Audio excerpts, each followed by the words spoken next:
안녕하세요. 오늘 들려드릴 이야기는 한 40대 여성이 직접 무속인에게 상담을 요청하며 털어놓은 실화입니다. 처음에는 단순한 환청이라고 생각했던 일이 결국 충격적인 진실로 이어진 사건이었습니다. 경기도 외곽의 한 시골 마을에 사는 김정숙 씨의 이야기입니다. 정숙 씨는 평범한 주부였습니다. 남편과 고등학생 딸 하나, 이렇게 세 식구가 오래된 단독주택에서 살고 있었어요.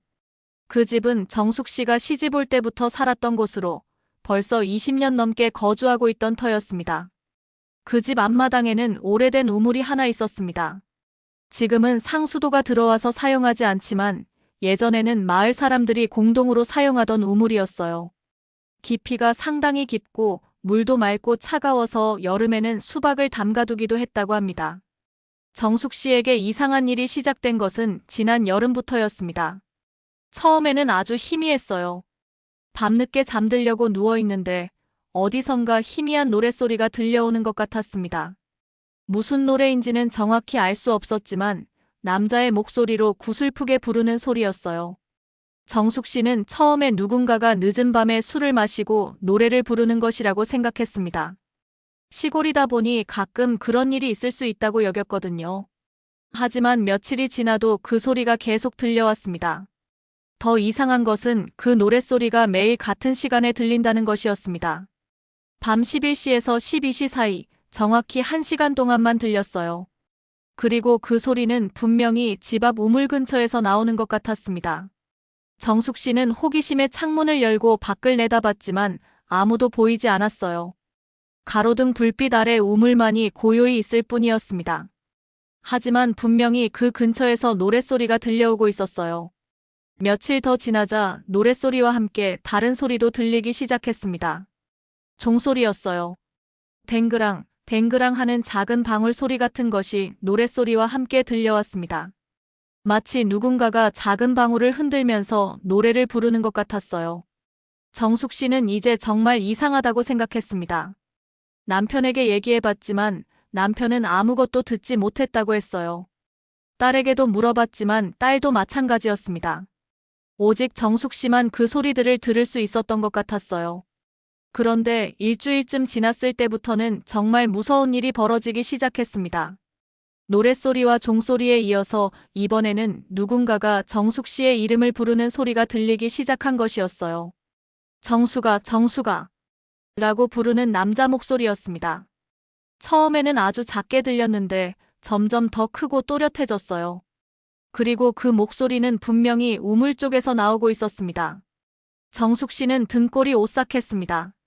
누군가가 자신의 이름을 부르는데 그 목소리의 주인은 보이지 않았거든요. 더욱 무서운 것은 그 목소리가 점점 더 간절해지고 있다는 것이었어요. 마치 무언가를 간절히 호소하는 것 같았습니다. 정숙 씨는 무서워서 이불을 뒤집어 쓰고 귀를 막았지만 소용없었어요. 그 소리는 이불 너머로도 또렷하게 들려왔습니다. 정숙아, 정숙아. 계속해서 자신의 이름을 부르는 그 목소리가 밤새도록 머릿속에서 맴돌았어요. 이런 일이 일주일 넘게 계속되자 정숙 씨는 견딜 수 없었습니다. 밤마다 제대로 잠을 못 자니까 낮에도 멍하고 일상생활에 지장이 생겼어요. 가족들도 정숙 씨의 변화를 느끼기 시작했습니다. 정숙 씨는 혹시 자신이 정신적으로 문제가 있는 것은 아닌가 하는 생각도 했어요. 환청이 들리는 것일 수도 있다고 생각했거든요. 하지만 그 소리들이 너무나 생생하고 또렷해서 단순한 환청이라고 보기에는 어려웠습니다. 특히 그 목소리가 자신의 이름을 정확하게 부르고 있다는 것이 가장 무서웠어요.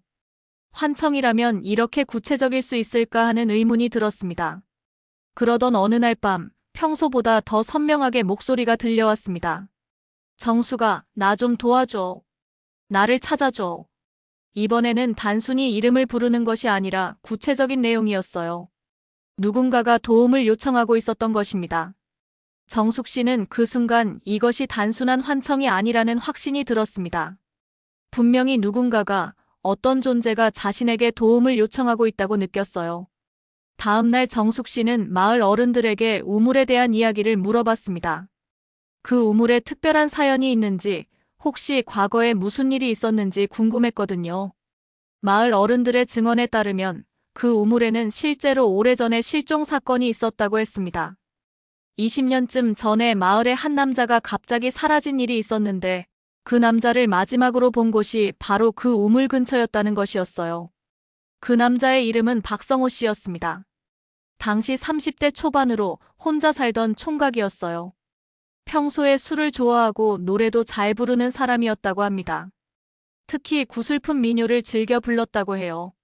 성호 씨가 실종되던 날 밤에도 평소처럼 술을 마시고 있었다고 합니다.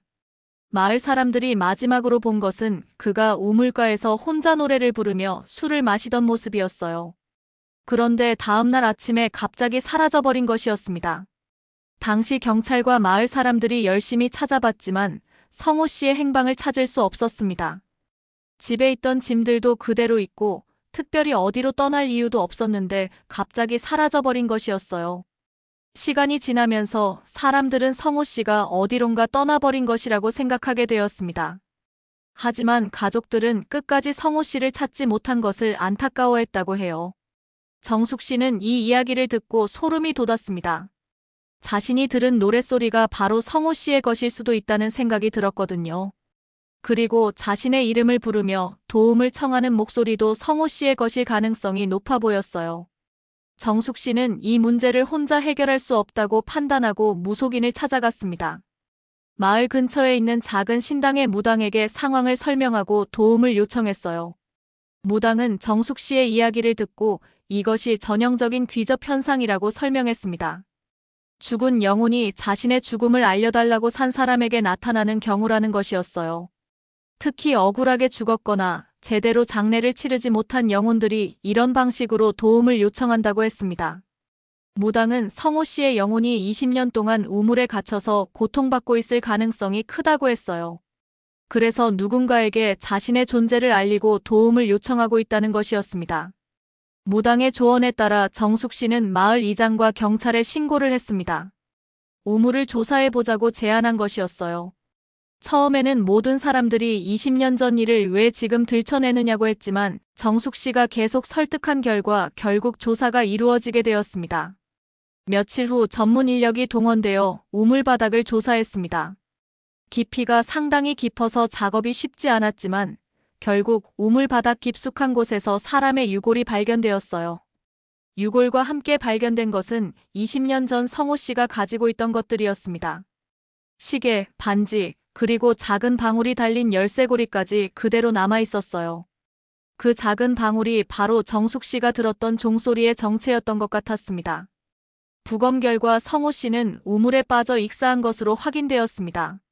사고사인지 다른 이유인지는 명확하지 않았지만 분명한 것은 20년 동안 우물 바닥에서 발견되기를 기다리고 있었다는 것이었어요.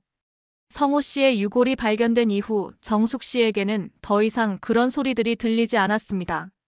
노랫소리도 종소리도 이름을 부르는 목소리도 모두 사라졌어요. 마치 성호 씨가 원하던 것을 이뤘기 때문인 것 같았습니다.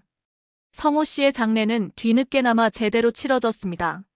마을 사람들이 모두 참여해서 정성껏 장례를 지내드렸어요. 그제서야 성호 씨의 영혼이 편안히 쉴 수 있게 된 것 같았습니다. 무당은 이 사건을 통해 죽은 자와 산 자 사이의 소통이 실제로 존재한다는 것을 보여주는 사례라고 설명했습니다.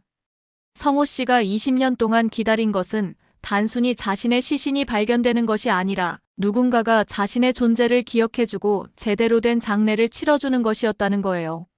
정숙 씨는 자신이 그런 역할을 할 수 있어서 오히려 다행이라고 했습니다. 처음에는 무섭고 힘들었지만 결국 좋은 일을 한 것 같다고 느꼈거든요. 성호 씨가 더 이상 외롭게 우물바닥에서 기다리지 않아도 된다는 것이 위로가 되었다고 해요. 이 사건은 마을 사람들에게도 큰 교훈을 주었습니다. 실종된 사람이 있을 때는 끝까지 찾아야 한다는 것, 그리고 죽은 사람에 대해서도 관심을 가져야 한다는 것을 깨닫게 되었어요. 또한 이런 초자연적인 현상들을 무조건 미신이라고 치부해서는 안 된다는 것도 배웠습니다.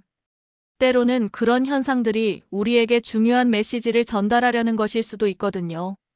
정숙 씨의 경우처럼 누군가의 이름을 부르는 소리가 들린다면 단순히 환청이라고 무시하지 말고 그 의미를 생각해 볼 필요가 있습니다. 특히 그 소리가 특정 장소에서 반복적으로 들린다면 더욱 주의 깊게 살펴봐야 해요. 물론 모든 경우가 성호 씨의 사례와 같지는 않을 것입니다. 하지만 적어도 그런 현상을 경험했을 때는 혼자 끙끙 앓지 말고 주변 사람들에게 도움을 요청해야 합니다. 그리고 필요하다면 전문가의 조언을 구하는 것도 좋은 방법이에요. 죽은 사람의 영혼이 산 사람에게 메시지를 전달한다는 것을 믿기 어려워하는 분들도 있을 것입니다. 하지만 이 세상에는 과학으로 설명할 수 없는 일들이 분명히 존재합니다. 그런 것들을 완전히 무시하기보다는 열린 마음으로 받아들이는 것이 필요할 때도 있어요. 성호 씨는 20년 동안 우물바닥에서 누군가가 자신을 찾아주기를 기다렸습니다. 그리고 마침내 정숙 씨를 통해 그 소원을 이룰 수 있었어요. 이제 성호 씨는 편안히 쉬고 있을 것이고 정숙 씨도 평안한 밤을 보낼 수 있게 되었습니다. 이 이야기를 통해 우리는 산자와 죽은 자가 완전히 단절된 것이 아니라는 것을 알 수 있습니다. 때로는 죽은 사람들도 우리의 도움이 필요할 때가 있고 우리가 그들을 도울 수 있는 방법도 있다는 것을 보여주는 사례였습니다. 앞으로도 이런 신비로운 일들이 계속 일어날 것입니다. 그때마다 우리는 두려워하기보다는 그 의미를 이해하고 도움이 될 수 있는 방법을 찾아야 할 것 같습니다. 정숙 씨와 성호 씨의 이야기가 많은 분들에게 의미 있는 메시지가 되기를 바라면서 오늘의 이야기를 마치겠습니다. 시청해주셔서 감사합니다. 구독, 좋아요, 알림 설정은 큰 힘이 됩니다.